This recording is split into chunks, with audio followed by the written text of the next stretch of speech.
राजम्मा जोहार जोहार। चूंकि पूरा झारखंड में एक बात चल रही है, धर्मांतरित ईसाइयों का अलगाव के लिए डिलिस्टिंग होने का इस राज्य सरकार से और केंद्र की सरकार से ये आदिवासी समुदाय एक मांग कर रही है। झारखंड की आजादी के बाद जब झारखंड हमारे पूर्वजों ने लड़के लिया कि हमारे आदिवासी मूलवासियों के इस राज्य में अनुच्छेद 244 के तहत आने वाला ये 5th शेड्यूल का क्षेत्र जो आदिवासियों के राज्य के रूप में इस संविधान में भी अंकित है, ये दुर्भाग्य का विषय है कि लगातार आदिवासी अस्मिता के साथ खिलवाड़ किया जाता है। भारत के इतिहास के पन्नों में लिखा हुआ है, जब जब आदिवासी के अस्मिता पर सवाल उठेगा, राजनीति की उपेक्षा की जाएगी या धर्मांतरण की बात की जाएगी, तब तब याद किया जाता है पंखराज बाबा कार्तिक उरांव जी को। ये निशा भगत का ये मानना नहीं है या ये निशा भगत की लड़ाई नहीं है। भगवान बिरसा मुंडा जी ने अपना आवाज उठाया था धर्मांतरित ईसाइयों के खिलाफ में। पंखराज बाबा ने कहा था कि धर्मांतरण रुकना चाहिए, लेकिन उस समय केंद्र की सरकार स्वर्गीय इंदिरा गांधी जी की सरकार थी। सदन में एक आवाज गूंजती थी, डर था इंदिरा गांधी जी को। स्वर्गीय इंदिरा गांधी जी जानती थी कि पूरे भारत में एक आवाज जो गूंज रहा है आदिवासियों के मसीहा के रूप में, बाबा पंखराज जी की आवाज थी।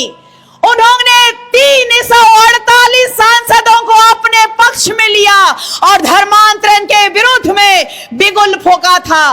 डर था उनको, किनको? केंद्र सरकार को डर था,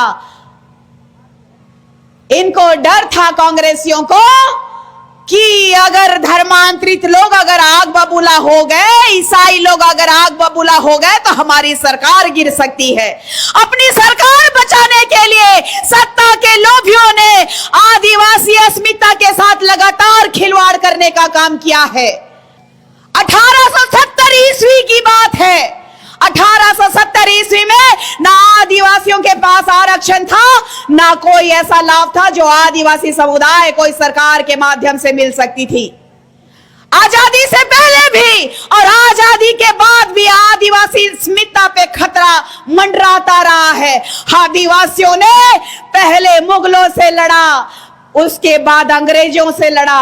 आज ये दौर देखने को मिल रहा है कि ये दुर्भाग्य का विषय है हमारे लिए कि लगातार हमारे आरक्षणों का शोषण होता रहा है। दुर्भाग्य का विषय है कि संविधान को हमने बराबर माना है, संविधान को हमने पूजा है, माना है, लेकिन संविधान के भी रक्षक आज हमारे आदिवासी समुदाय के लिए भक्षक बने हुए हैं। आज ये गुमला की बेटी कह रही है तो इनको दर्द हो रहा है। आज बोल रहे हैं ईसाई समुदाय के लोग कि हम लोग भी तो आदिवासी मां के पेट से जन्म लिए हैं। कह रहा है ना, कहता है कि नहीं कहता है? लेकिन मैं आप लोगों को कहना चाहती हूं, आप लोगों को बरगलाया जा रहा है। जब लुकुर कमेटी में आदिवासी में शामिल होने के लिए जो मापदंड है, उसमें यह भी है कि अगर आदिवासी को बनाया जा सकता है तो आदिवासी सूची से हटाया भी जा सकता है। इस बात को समझना होगा आप लोगों को, क्योंकि आज तक हमें छला गया है, आज तक धोखा देते आए हैं लोग। मैं कह रही हूं कि इस झारखंड राज्य में अगर 81 विधानसभा सीट है, उस 81 विधानसभा सीट में 28 सीट हम आदिवासियों का 28 सीट है। हम आदिवासियों के 28 सीट में 10 धर्मांतरित ईसाइयों का कब्जा है। हम कहां कमजोर हुए, हमें कहां कमजोर किया गया कि आज हम देश के लिए, अपने राज्य के लिए प्रतिनिधित्व करने के लिए सक्षम नहीं है। कहां कमियां हो गई हैं? बाबा पंखराज ने बार बार कहा कि धर्मांतरण पे रोक लगना चाहिए। कांग्रेस ने 1961 में हमारा आदिवासी कौन गया। और कांग्रेस कहती है, आज महागठबंधन की सरकार कहती है कि हम आदिवासी हितैषी है। ये सिर्फ और सिर्फ ईसाई और कसाई की सरकार है। मैं कहती हूँ, ओपन चैलेंज करके कहती हूँ कि अगर आदिवासी रूढ़िवादी परंपरा को मानने वाले लोगों का अगर ये राज्य सरकार होता तो शायद हमारी बच्चों का आज रेप करके लोग हत्या नहीं कर रहे होते। जबकि इस कानून में भी स्पेशल हमारे लिए अधिनियम बनाए गए हैं, हमारे लिए विशेष कानून बनाया गया है, लेकिन यहां कानून के रखवाले ही हमारा शोषण कर रहे हैं। यह दुर्भाग्य का विषय है कि आज भी ये गुमला जिला में कई गांवों में सड़कें नहीं बनी है, बिजली नहीं पहुंचा है। आज के झारखंड राज्य के आदिवासी बेटा, उनके पिता के देहांत के बाद उनके पिता भी इस झारखंड राज्य के माननीय पूर्व मुख्यमंत्री रहे, उनकी पत्नी विधायक है, उनका भाई विधायक है और उनके भाई की पत्नी भी विधायक रही। लोगों का कायाकल्प करते हैं, 10 दिन में वो बिजली लेके आते हैं, सड़क लेके आते हैं, तो 25 सालों में हमारे लोगों को क्यों छोड़ा गया? हमारे लोगों को क्यों तकलीफ में रखी? हमारे लोगों के अस्मिता के साथ खिलवाड़ क्यों किया? ये सवाल पूछता है हमारा आदिवासी समाज। मैं बोल रही तो इनको दर्द हो रहा है। मैं कहना चाहती हूं आप लोगों को कि जो लोग अपने आप को बहुत चिल्ला चिल्ला के कह रहे हैं कि जाति के आधार पे हम आदिवासी है, जाति के आधार पे आदिवासी है, ये कांग्रेसियों का शुरू से ढर्रा रहा है। 1961 में हमारा कॉलम हटा दिया ये लोग आदिवासी का। जैसे ये लोग धर्मांतरण कर लिए हमारे आदिवासी रूढ़िवादी परंपरा को, जो वर्षों से हमारे पुरखों के द्वारा चलता आ रहा है। आज हमारे बच्चे जो यहाँ सब फ्रंट लाइन में बैठे हुए हैं, देख लीजिए, पढ़ लिख करके आज कई लोग जो है ईटा भट्टा चल जा रहे हैं, कई लोग दाई धंगरीन का काम करने के लिए चल जा रहे हैं। लेकिन ये सरकार जो है ठान ली है कि हमारे आदिवासी अस्मिता रूढ़िवादी परंपरा को मानने वाले लोगों को खत्म कर दिया जाएगा, क्योंकि आरक्षण ये लोग अच्छे से खा सके। मैं कहना चाहती हूं कि अगर ये पढ़े लिखे हैं, अगर धर्मांतरित ईसाइयों के द्वारा, धर्मांतरितों के द्वारा अगर हमारा आरक्षण ना लिया जाए तो शायद ये हमारे फ्रंट लाइन पे बैठे हुए बच्चे कोई ना कोई नौकरी कर रहे होते। आज हमें अंतिम पायदान में रखा गया है। जो वाकई इस देश के मालिक है उनको अंतिम पायदान में रखा गया है। आज अगर लुकुर कमेटी की बात कीजिएगा, मापदंड की बात कीजिएगा, तो अग्रिम पंक्ति में आता है उनका आदिम जनजाति का गुण होना चाहिए। वो आदिम जनजाति को छोड़ चुके हैं। आदि जनजाति का लोगों का जो परंपरा है, संस्कृति छोड़ चुके हैं। आप लुकुर कमेटी में भी फिट नहीं खाते हैं।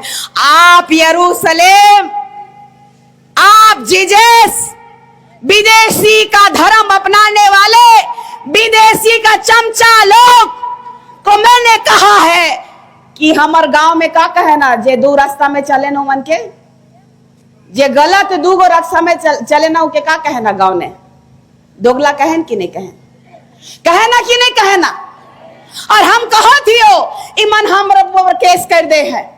All India churches minority front के लोग ने केस किया।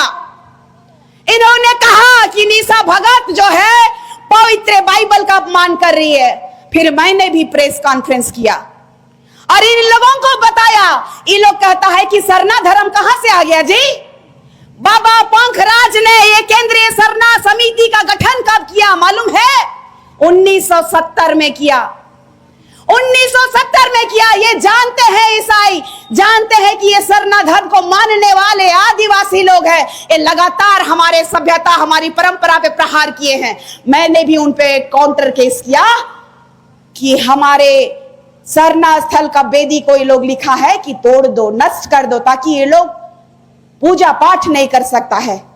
हमारे बूढ़ा महादेव को इन लोगों ने बलात्कारी कह दिया। इन लोगों की हिम्मत देखिए, ये लोग करे तो बहुत अच्छा।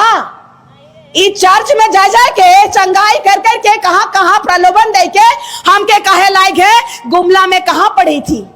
हम कहे उस्लान कॉन्वेंट में। तो उस्लान कॉन्वेंट में पढ़ हो तो पैसा नहीं लग का? फ्री में पढ़ाई दिला। ईमन कहे ना जैत जैत जैत जैत करेला निशा भगत, तो जैत तो हेमन दिखाई देना। स्कूल में जबा तो 32वां सर्टिफिकेट खोजबे, कॉलेज में जबा तो 32वां सर्टिफिकेट खोजबे। अगर केकरो से दूसरा जाइत से शादी करे है तो ईमन 32वां दे देबे चर्च में, फादर के पाप स्वीकार करवाबे, एहे जब कर्म भी करबे पाप भी स्वीकार करबे, फिर दूसरा पाप करे के लिए तैयार हो जाबे। हमर संस्कृति के बारे में कहबा तो एक एक के नहीं हिला के रख देबो, एक एक कर नस के हिला देबो। जे दोगला हो गेला, जे अपन समाज के नहीं रहला, जब अपन पुरखा कर बात के मान के नहीं रखे पारला, तो आज हमरे मन के प्रताड़ित करा था। एगो केस नहीं है निशा भगत में, 2 गो केस नहीं है निशा भगत में, 3 गो केस नहीं है निशा भगत में, 8 से ज्यादा केसेस है, 10 से ज्यादा केसेस है। लेकिन इन केसों से निशा भगत डरने वाली नहीं है। हम जो है आदिवासी बेटी है, ये हम प्रमाण दे चुके हैं। इमन कहत है कि शादी ब्याह कर ले है निशा भगत। हमर तो आदिवासी समाज में पतरी भात खाइला, शादी मतलब पतरी भात खाए हा का? हमके जानला कि नहीं जानला? बहुत मन हमके छोट छोट बेरा सितर पोछते हुए देखा, बहुत मन कही है ई तो सितराए के बहुत पहले देख रहली, लेकिन आज जे है समाज ले काम बढ़िया करे लायक है, आज खुश होवत है, बढ़िया लागत है। काले कि समाज में जो लोग उठता है उनकी हत्या करा दी जाती है। इसका प्रमाण है मेरे पिता जो कि 2 बार गोली मारी गई, 1 बार भुजाली काट दिया गया, हमारा घर जला दिया गया था। ये धर्मांतरित लोगों को आज मिर्ची लग रही है और कह रहे हैं कि आरएसएस का दलाल है निशा भगत। तो तुम किसका दलाल हो? अंग्रेज लोग का। चरका अंग्रेज चल गया और करिया अंग्रेज छोड़ दिया यहां। तो ये बताइए हमको कि कौन सी राजनीति कर रहे हैं आप लोग? जो हमारा 28 सीट में से 10 सीट है, औकात है तो अपना जो समाज को मानते हो, अगर तुमको इतना ही प्यारा ईसाई समुदाय है तो ले जाओ ना भाई, छोड़ दो ना हमारा सीट। ये गुमला भी धर्मांतरित ईसाई है, यहाँ भूषण तिर्की भी 1 नंबर का दलाल है।